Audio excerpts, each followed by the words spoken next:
இணை எழுத்துக்கள்னால் ஒலிக்கும் முயற்சி பிறக்கும் இடம் ஆகியவற்றின் ஒற்றுமை உண்டு. இவ்வாறு ஒற்றுமை உள்ள எழுத்துக்கள் இணை எழுத்துக்கள் எனப்படும். அதாவது சில எழுத்துக்கள் இடையே ஒலிக்கும் முயற்சி பிறக்கும் இடம் ஆகியவற்றில் ஒற்றுமை உண்டு. அந்த ஒற்றுமை தான் இணை எழுத்துக்கள்னு சொல்கிறாங்க. ஒலிக்கும் முயற்சி, இதை ஞாபகம் வச்சுக்கோங்க. ஒலிக்கும் முயற்சி பிறக்கும் இடம், அந்த எழுத்துக்களுக்கு இடையே ஒலிக்கும் முயற்சி பிறக்கும் இடம், அதற்கு ஆகியவற்றில் ஒற்றுமை உண்டு. அந்த ஒற்றுமை தான் இணை எழுத்துக்கள்ன்றாங்க. வல்லின மெய் எழுத்துக்களும் வல்லின மெய் எழுத்துக்களும் 6 மெல்லின எழுத்துக்களும் இணை எழுத்துக்களாகும். சொற்களில் மெல்லின மெய் எழுத்தை அடுத்து பெரும்பாலும் அதன் இனமாகிய வல்லின எழுத்து வரும் அப்படின்னு சொல்கிறாங்க. சரி, ஓகே. இப்போ பார்ப்போம். வல்லினம் மெல்லினம் இடையினம் அப்படின்னா என்னென்னு பார்த்தலாம். அதுக்கப்புறம் நம்ம லெசன் போகலாம். வல்லினம் என்னன்னா கசட தப்பற, இதுதான் வல்லினம்னு சொல்கிறாங்க. வல்லினம் கசட தப்பற, இது மைண்டில் வச்சுக்கணும். மெல்லினம்னா எங்கன்னா நம்மன, இடையினம்னா எரள வழல.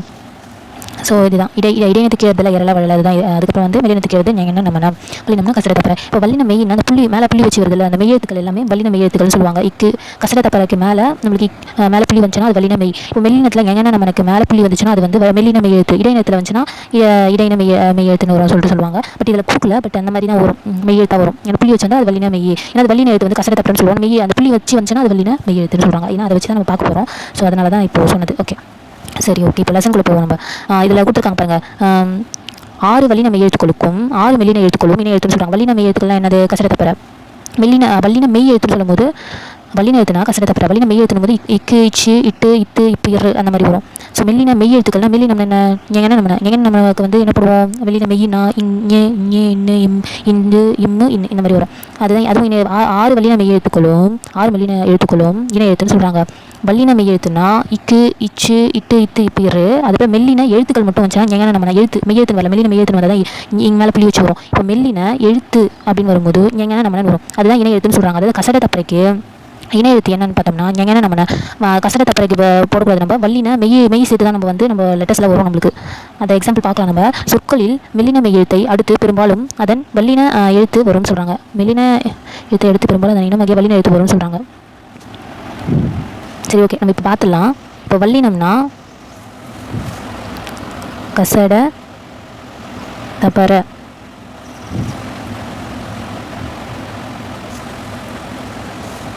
இப்போ மெல்லினம்னா எங்கன நம்மன்னு வரும். இப்போ இடையினம்னா எரள வழல அப்படின்னு வரும். ஓகேங்களா? ஸோ இப்போ என்ன பார்க்குறோம்னா நம்ம அதுக்கான இணை எழுத்து தான் நம்ம பார்க்க போகிறோம். இதில் எக்ஸாம்பிள் கொடுத்துருக்காங்க பாருங்கள். திங்கள். இப்போ ஃபர்ஸ்ட் பாருங்கள், இங்கு இக்கு. ஸோ அந்த இங்கு இக்கு நமக்கு என்ன கொடுத்துருக்காங்கன்னா ஃபஸ்ட் ஆப்ஷன் நமக்கு திங்கள்னு கொடுத்துருக்காங்க. இங்கு இக்கு வரல, பட் ஒரு எழுத்து இங்கு எங்கன்னா நம்மன்றது மெல்லினம். ஸோ அந்த எங்கன்னா நம்மன்றது மெல்லின மெய் எழுத்தாக வந்திருக்கு. கான்றது கசட தப்பற நம்மளுக்கு வெறும் வல்லின எழுத்தாக மட்டும் தான் வந்திருக்கு. இங்குன்றது மெல்லின மெய் எழுத்தாக வந்திருக்கு. கான்றது வல்லின எழுத்தாக மட்டும் தான் வந்திருக்கு. அதுதான் சொல்லியிருக்காங்க. திங்கள் அப்படின்னு போடலாம் சொல்லியிருக்காங்க. அப்போ இங்கு இணை எழுத்து எங்கன்னா நமக்கு கசட தப்பற தான். ஸோ அதுதான் சொல்லியிருக்காங்க. அடுத்தது மஞ்சள். செகண்ட். இப்போ பாருங்க, இதுக்கு மஞ்சள் கொடுத்துருக்காங்க. இப்போ இன்னு இட்டுக்கு என்ன கொடுத்துருக்காங்க? மண்டபம் அப்படின்னு கொடுத்துருக்காங்க. இந்து இத்துக்கு சந்தனம் அப்படின்னு கொடுத்துருக்காங்க. இப்புக்கு அம்பு. இம்முன்றது கசட தப்பறையா எங்கன்னா நம்ம மெல்லின மெய்யெழுத்தாக வந்திருக்கு. பூ அப்படின்றது கசட தப்பறை அந்த இடத்துல வந்திருக்கு. ஸோ வல்லின இடத்துல வந்திருக்கு. ஸோ தென்றல் இன்னும் இருக்கு தென்றல். தென்றல் ஈன்றது எங்கன்னா நம்மளால் மெல்லின மெய் எழுத்தாக வந்திருக்கு. ரான்றது கசட தப்பறை வெறும் வல்லின எழுத்தாக மட்டும்தான் வந்திருக்கு. இப்போ இடையின எழுத்து, இப்போ நம்ம வல்லின எழுத்துக்கு இணை எழுத்து எழுத்துன்னு பார்த்தோம்னா மெல்லின எழுத்துன்னு பார்த்தோம். அதுபோல் மெல்லின எழுத்துக்கு இணை எழுத்து என்ன வல்லின எழுத்து. ஸோ அதுபோல் இப்போ நம்ம இடையினம் மட்டும் பார்க்கலாம். இடையினன்றது எதுக்கும் கிடையாது. அது ஒரே இனம்னு சொல்லுவாங்க. அது எதுவுமே இணையத்தாக வரல. அது ஒரே இனம்னு நம்ம சொல்கிறாங்க. அந்த ஒரே இனம் அப்படின்றத வச்சுக்கணும். அது எதுவுமே இல்லை, அது தனியாக இருக்குது அப்படின்னு சொல்லக்கூடாது. அது ஒரே இனம் அப்படின்னு சொல்லிட்டு ஞாபகம் வச்சுக்கணும். இடையின எழுத்துக்கள் இடையின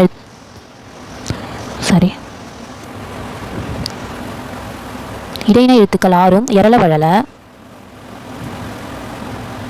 ஒரே இனம் ஆகும் அப்படின்னு சொல்லியிருக்காங்க. ஸோ ஒரே இனம்னா அதெல்லாம் அது எதுக்கும் இணை எழுத்து கிடையாது. ஒரே இனம், அதை மட்டும் ஞாபகம் வச்சுக்கோங்க. அவ்வளோதான். அடுத்தது பார்த்தோம்னா நம்ம இந்த உயிர் எழுத்துக்கள் இருக்குல்ல, உயிர் எழுத்துக்களுக்கும் இணை எழுத்துக்கள் இருக்குன்னு அப்படின்னு சொல்கிறாங்க. எப்படின்னு பார்த்தோம்னா ஒரு நெடிலுக்கு ஒரு குறில் இணை எழுத்தாக இருக்கும். இப்போ நெடில்னு பார்த்தோம்னா அந்த உயிர் எழுத்தில் ஆ இ உ ஏ ஐ ஓ ஔ அப்படின்னு சொல்கிறாங்க. இப்போது பார்ப்போம்.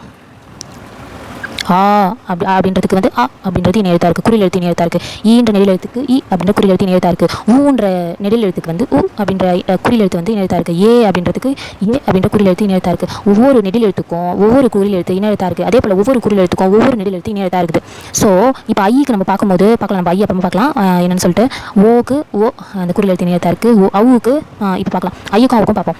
ஐன்றது வந்து இணை எழுத்து இல்லை, ஸோ அது உச்சரிக்கும் அந்த ஒலிக்கும் முயற்சி பிறக்கும் இடம் ஐ ஐ ஈன்னு முடியறதுனால நம்ம வந்து அதோட இணை எழுத்து ஈயா முடியுது, ஈயா வருது. அது போல் அது குறில் எழுத்தை தான் நம்ம எடுக்கணும். ஸோ அது வந்து இ குறில் எழுத்து தான் இணை எழுத்து எடுப்போம் நெடில் எழுத்துக்கு. அடுத்தது அவுக்கு என்ன பார்த்தோம்னா அவு அவு அவு ஊன்னு முடியுதுல, அதான் ஒலிக்கும் முயற்சி பிறக்கும் இடம். அதை பொறுத்து தான் அந்த நெடில் எழுத்துக்கு ஒரு குறில் எழுத்து தான் இணை எழுத்தாக வரணும். அதை ஞாபகம் வச்சுக்கோங்க. ஊன்னு வரக்கூடாது, ஏன்னா அது வந்து குறில் எழுத்து தான் இணை எழுத்தாக வரும். அதே போல் ஒரு குறில் எழுத்துக்கு ஒரு ஆப்போசிட் நெடில் எழுத்து தான் எழுத்தாக வரும். ஸோ அதை தான் சொல்லியிருக்காங்க, ஈஸியாக ஞாபகம் வச்சுக்கலாம். இதுதான் நம்மளுக்கு வந்து தியரியாக கொடுத்துருக்காங்க. மெய் எழுத்துக்களைப் போலவே உயிரெழுத்துக்களிலும் இணை எழுத்துக்கள் உண்டு. உயிர் எழுத்துக்களில் குறிலுக்கு நெடிலும் நெடிலுக்கு குறிலும் இணை எழுத்துக்களாகும். குறில் எழுத்து இல்லாத ஐ என்னும் எழுத்துக்கு ஈ என்பது இணை எழுத்துன்னு சொல்லியிருக்காங்க. அதை சொன்னோம்ல, அவு என்னும் எழுத்துக்கு ஊ என்னும் இணை எழுத்தாகும். சொல்லில் உயிர் எழுத்துக்கள் சேர்ந்து வருவதில்லை. அளபெடியில் மட்டும் நெடிலை தொடர்ந்து அதன் இனமாகிய குறில் எழுத்து சேர்ந்து வரும். அதாவது அளபெடுத்து ஓதல், இந்த அளபெடுக்குது இல்லை, அந்த அளபெடுத்து வரதில் மட்டும் அந்த உயிர் எழுத்துக்களில் வந்து சேர்ந்து வரும், குறில் சேர்ந்து வரும். நெடில் கூட இந்த அளபெடுத்தலில் வருதில்ல, உயிரெழுத்துக்கள் மட்டும் எப்படின்னா அளபெடுத்து வரும்ல, அளபெடைகள், அதாவது நீண்டு ஒலிக்கிறது தான் அளபெடைகள். நீண்டு ஒலிக்கும் போது ஓதல் அப்படின்னு வரும்போது மட்டும் அங்கே குறில் வந்து வரும்னு சொல்கிறாங்க. அதுதான் எக்ஸாம்பிள் கொடுத்துருக்காங்க. ஓதல் அப்படின்னு வரும்போது பக்கத்தில் ஓ அப்படின்னு குறில் வரும்ன்றாங்க. தூம் அப்படின்னு பக்கத்தில் தூன்னு வருதில்ல, அந்த தூக்கு பக்கத்தில் ஊ வரும்ன்றாங்க. அது பேர் தழின்னு வருதில்ல, அழி பக்கத்தில் ஈ வரும்ன்றாங்க. வையின்னு பார்த்தோம்ல, அந்த மாதிரி தழி இழியில முடியுது அந்த உச்சரிப்பு ஒலிக்கும் முயற்சி பிறக்கும் இடம்ல. ஸோ அதை பொறுத்து அந்த உயிரெழுத்துக்கள் மட்டும் அளபெடையில் என்ன சொன்னோம், அளபெடையில் நீண்டு ஒலிக்கும். ஸோ அந்த நீண்டு ஒலிக்கும் போது அந்த இடத்துல மட்டும் வரும்ன்றாங்க. ஸோ எக்ஸாம்பிள் ஓதல், தூம், தழி அப்படி கொடுத்துருக்காங்க. தமிழ் எழுத்துக்களில் ஆயுத எழுத்துக்கு மட்டும் இணை எழுத்து இல்லை. ஆயுத எழுத்துனா அந்த 3 புள்ளி வரும்ல, ஆயுத எழுத்து, இந்த எழுத்துக்கு மட்டும் இணை எழுத்து இல்லைன்றாங்க. ஏன்னா அது தனி எழுத்து, ரெண்டு ஒரு உயிர் எழுத்தும் ஒரு மெய் எழுத்தும் சேர்ந்து வரது, சேர்ந்து அஃது இந்த மாதிரி வரும்போது 2 எழுத்து வந்து உடன்பட்டு வந்தால் தான் அது வந்து அந்த எழுத்து உருவாகுது. அக்குன்ற எழுத்துக்கு அர்த்தமே இருக்குது, அது இது அந்த மாதிரி. ஸோ அவ்வளோதான், அந்த லெசன் முடிஞ்சிடுச்சு. நம்ம பார்ப்போம் நெக்ஸ்ட்டு சரியான விடை. மெல்லினத்திற்கான இணை எழுத்து இடம்பெறாத சொல். மெல்லினம்னா என்ன சொன்னோம், எங்கன்னா நம்ம என்ன சொன்னோமா, அதுக்கு இணை எழுத்து என்ன, கசட தப்பற. ஸோ அது இல்லாத எழுத்து கேட்டிருக்காங்க. மஞ்சளில் இருக்குது, எங்கன்னா நம்ம இருக்குது, அதுக்கு இணை எழுத்து கசட தப்பற இருக்குது. ஸோ இதில் எங்கன்னா நம்ம இந்த இருக்குது, மெல்லினம் எழுத்து இருக்குது, அது கசட தப்பறன்ற எழுத்தும் இருக்குது. இது மெல்லின எழுத்து. கண்ணில் தம்பியில் பாருங்கள், தம்பியில் வந்து இம்முன்றது வந்து எங்கன்னா நம்ம வருதா, கசட தப்பற வந்துச்சு, இணை எழுத்து ரெண்டுமே வந்துடுச்சு இதுலேயும். அதேபோல் இதுலேயும் இந்து தான்ற இணை எழுத்து வந்துருச்சு. அதுக்கப்புறம் இதுலேயும் இஞ்சி சான்ற இணை எழுத்து வந்துச்சு. கண்ணில் மட்டும்தான் இணை எழுத்து வரல. ஸோ இதுதான் வந்து இடம்பெறாத சொல், இணை எழுத்து இடம்பெறாத சொல்லுன்னு சொல்கிறாங்க. கண்ணில் மெல்லினத்திற்கான இணை எழுத்து இடம்பெறாத சொல்லுன்னு சொல்கிறாங்க. தவறான சொல்லை வட்டமிடுங்க. கண்டான், வென்றான், நண்டு, வண்டு. கண்டான்னா பார்க்கிறான், வென்றான்னா ஏதோ ஒரு விஷயத்தை வெல்றான், ஏதோ விளையாட்டில் வெல்றான். கண்டான்னா பார்க்கிறான், வெல்றான். நண்டு வந்து ஓடுது, வண்டுன்றது ஒரு உயிர், நண்டுன்றது ஒரு உயிர்.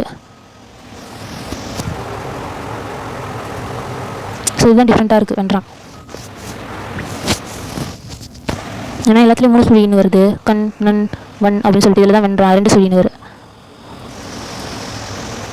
இதில் மட்டும் 2 சுழின்னு வருது, வென்றான். ஸோ அதுதான் நினைக்கிறேன். இதில் வந்து திருத்தி எழுதுக. தென்றல் இன்னும் வந்து 2 சுழின்னு வரணும். கண்டத்துக்கு 3 சுழின்னு வரணும். நன்றிக்கு வந்து இந்த ரீ வரணும். மண்டபத்துக்கு வந்து இந்த இன்னும் வரணும்.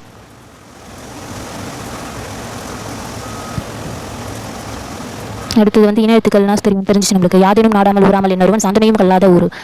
யாரையும் நாடாமல் நம்ம வந்து சாந்தனையும் கல்லாதவாறு இருக்கணுன்றாங்க. யாதனும் நாடாமல் ஊராமல் இன்னொருவன் சாந்தனையும் தெரியல, அது என்னன்னு பாருங்க, அது பொருள் தெரியல எனக்கு. யாதனும் நாடாமல் ஊராமல் இன்னொருவன் சாந்தனையும் கல்லாதவாறு. சரி, நம்ம பழமொழி 4 ஆற்றும் கற்றார் அறிவுடையார் நாட்சி செய்யும் சொல்லாத நாடில்லை, அந்நாடு வேற்று நாடு ஆகாத தமவையாம் ஆயினால் ஆற்றுனா வேண்டுவதில். இது வந்து பழமொழி 4 அறநூல்கள் பற்றி சொல்லியிருப்பாங்க மோஸ்ட்டாக. ஸோ அறநூல்கள் தான், அந்த அறநூல்கள்னால் வந்து கல்வி, வீரம் இந்த மாதிரி சம்மந்தமாக சொல்லியிருப்பாங்க. ஸோ அறநூல்கள்லாம் நியாயத்தை பற்றி, நீதி பற்றி இந்த மாதிரி இருக்கும். ஸோ ஆற்றவும் கற்றார் அறிவுடையார்னா நம்ம வந்து அறிவுடையாராக இருக்கும்போது, இப்போ நம்ம கற்றவர்கள் என்ன பண்ணுவாங்க, கற்றவர்கள் வந்து வெளிநாடும் போக சான்சஸ் இருக்குது. ஏன்னா இப்போ அவங்க வெளிநாடு போனோம்னா அவங்களுக்கு வந்து லாங்குவேஜ் ப்ராப்ளம் இருக்காது, அவங்க படிச்சிருக்காங்க. ஸோ அவங்களுக்கு எந்த பிரச்சனையும் இருக்காது. அவங்க சோறு எடுத்துகிட்டு போகணும்னு அவசியம் கிடையாது. அது ஆஃப்னா வேண்டியதில்லை. ஆஃப்னா அந்த சோறு கட்டி எடுத்துகிட்டு போகணும்னு அவசியம் கிடையாது. அவங்க ஏன்னா படிச்சிருக்காங்க, அவங்க எங்கே போனாலும் படிச்சிருப்பாங்க அப்படின்ற ஒரு அர்த்தம் தான் இதில் சொல்லியிருக்காங்க. நாட்டில் செய்யும் செல்லாத நாடில்லை. எந்த நாட்டுக்கு போனாலும், எந்த 4 திசையில் இருக்கிற நாட்டுக்கு போனாலும் அந்நாடு வேற்று நாடு, அவங்களுக்கு வந்து அந்த நாடு இந்த வேற்று நாடாக இருக்காது. அது தன்னோட நாடு மாதிரி அவங்களுக்கு ஃபீல் ஆகுமா, ஏன்னா அவங்க படிச்சிருக்காங்க அப்படின்னும் போது அவங்களுக்கு வந்து தோணாது அந்த மாதிரி. ஸோ அவங்க வந்து சோறு கட்டிப்போம் எடுத்துகிட்டு போகணும் அவசியம் கிடையாது. ஆற்றுனா வேண்டுவதில் அது சொல்லியிருக்காங்க. ஸோ இதெல்லாம் பார்த்துக்கோங்க. இது என்ன தொடர்களை நீடித்து புதிய தொடர்களை உருவாக்குங்கள். ஸோ இது பார்க்கலாம். காமராஜர் பிறந்த நாள் எப்போன்னா ஜூலை 15. டாக்டர் ராதாகிருஷ்ணன் பிறந்த நாள் எப்போ கொண்டாடுவாங்க? ராதாகிருஷ்ணன் பர்த்டே. ஆசிரியர் தினம் செப்டம்பர் 5. அப்துல் கலாம் பர்த்டே வந்து அக்டோபர் 15. விவேகானந்தர் வந்து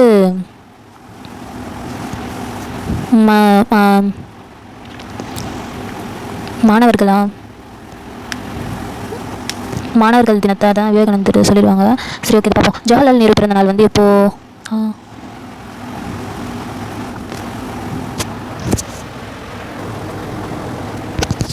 விவேகானந்தர் வந்து இளைஞர் தினம் வரும், அப்துல் கலாம் வந்து மாணவர்கள் தினம் வரும், அக்டோபர் 15. ஒரு பர்த்டே அப்துல் கலாம் பர்த்டே வந்து மாணவர்கள் தினமாக கொண்டாடுவாங்க. அது மட்டும் இல்லாமல் ஒரு பர்த்டே அன்றைக்கி. விவேகானந்தரோட பிறந்தநாள் வந்து இளைஞர்கள் தினம் கொண்டாடுவாங்க, ஜான்வரி. விவேகானந்தர் பர்த்டே வந்து ஜான் 12. ஜவஹர்லால் நேரு வந்து குழந்தைகள் தினமாக கொண்டாடுவாங்க, நவம்பர் 14. ஸோ இந்த லெசன் முடியுது. ஓகே. காமராசர் வீட்டுக்கு நுழைய முயன்றவர்கள் சிறுவன் சிறுமி. இதை படித்து பார்த்து ஆன்சர் பண்ணணும். நீங்கள் படித்து பார்த்து ஆன்சர் பண்ணிக்கோங்க, அது ஈஸியாக தான் இருக்கும். இந்நிகழ்வு சிறுவனது குடும்பத்தின் எப்பண்பை விளக்குகிறது நேர்மை. அந்த சிறுவன் சிறுமி வந்து காசு இல்லைன்னு அவங்களுக்கு ஃபீஸ் கட்டுறதுக்கு, எக்ஸாம் எழுத ஃபீஸ் கட்டுறதுக்கு காசு இல்லைன்னு சொல்லிட்டு காமராஜர் கிட்ட வந்து அவங்க அம்மா அனுப்பி வச்சிருப்பாங்க. ஸோ அதை வந்து சொல்லுவாங்க அந்த பசங்க. சரி, அம்மா அனுப்பி வச்சிருக்க மாட்டாங்க, அவங்களே வந்திருப்பாங்க. அந்த மாதிரி காசு இல்லைன்னு சொல்லிட்டு அது காமராஜர் காசு கொடுத்துருப்பாரு. அதை என்னென்னு அதை மட்டும் கேட்டு காசு கொடுத்துருப்பாரு. ஸோ அதை வந்து அந்த காசை கட்டிட்டு எக்ஸாம் ஃபீஸ் கட்டிட்டு அவங்க எடுத்துகிட்டு வந்து காமராஜர் கிட்டே கொடுத்துருப்பாங்க. ஸோ அவங்களோட நேர்மையை தான் வந்து அதை நெகிழ்ந்திருப்பார், நேர்மையை பார்த்துட்டு. மறுநாள் குழந்தைகள் வந்ததும் காமராசர் மனம் நெகிழ்ந்தது. சிறுவனும் சிறுமி எதற்காக காமராசரின் வீட்டுக்கு வந்தாங்கன்னா அவங்களோட எக்ஸாம் ஃபீஸ் கட்டுறதுக்கு காசு இல்லைன்னு சொல்லிட்டு காமராஜர் இதை உதவின்னா காசு கொடுத்துருப்பாரு எக்ஸாம் ஃபீஸ் கட்ட.